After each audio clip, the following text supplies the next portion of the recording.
Hey guys, welcome back to Electrical Car Repair Life. Thank you guys for watching and subscribing to the channel. Today will be super helpful video to any of you having a Chevy Silverado, that generation here from year 2014 to year 2019. If you need to find where the DVD entertainment fuse is located, which fuse controls it, where you can guys buy cheap parts, tools, fuses, relays at a good price, quick shipping, that way you do not waste money and time. Why it's always a good idea to test fuses and relays, all that will be covered absolutely free for your convenience. Make sure to stay until the end. Before we start, let us tell you a little bit about us guys. Every single car we get here at the garage, we try to make at least 200 to 300 free repair videos. We take them completely apart. We show you how to fix engines, transmissions, engine codes, engine lights, fuses, all that stuff guys. Why we do all that? Because our mission in the shop is to save you guys as much money as we can. All we need in return, please subscribe to the channel, like the video. That way we can keep providing these videos absolutely free.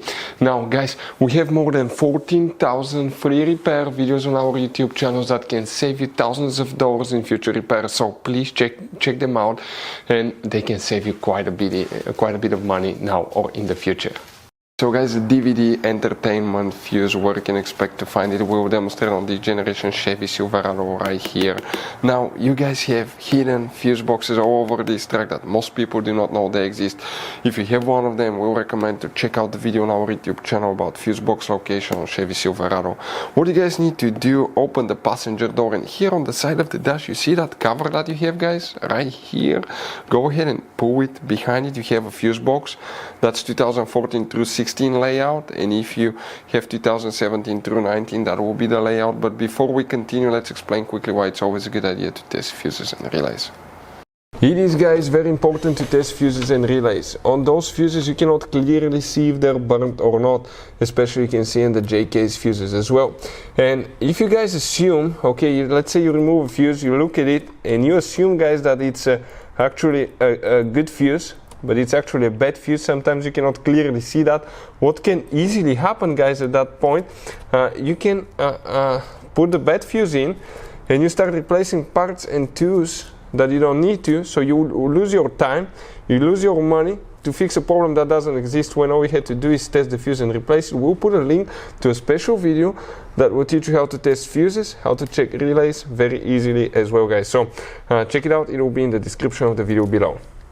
Now guys, quick thing, if you need to buy fuses, relays, parts, tools at a good price, quick shipping, that way you do not waste money and time guys, we're going to put the links in the description of the video below for your convenience. Please check it out, that way you do not waste money and time. So here is the fuse that we need to check for the DVD entertainment system. Now guys, please make sure to stay until the end. We want to give you one good advice, that way you do not end up being stuck in the middle of nowhere like it happened to us. If we zoom in, okay, that's 2014 through 16. The fuse that we need to check is known as fuse number 9. We're talking about a 10M fuse here. If you have 2017 through 19, will be exactly the same location. Still fuse number 9, the one that you will guys need to check. Now guys, you have all kind of different fuses and relays in that Chevy Silverado. You have different fuses, relays that could be really hard to find, especially if you're in the middle of nowhere. And one time we needed a replacement one, we couldn't get one, we were stuck in the middle of nowhere because of that. So what we do now, we always get some spare fuses, relays, keep them in the glove box for a peace of mind guys, that way you do not get stuck in the middle of nowhere like it happened to us guys. Hopefully the video will be helpful. Thank you guys for watching and see you next time.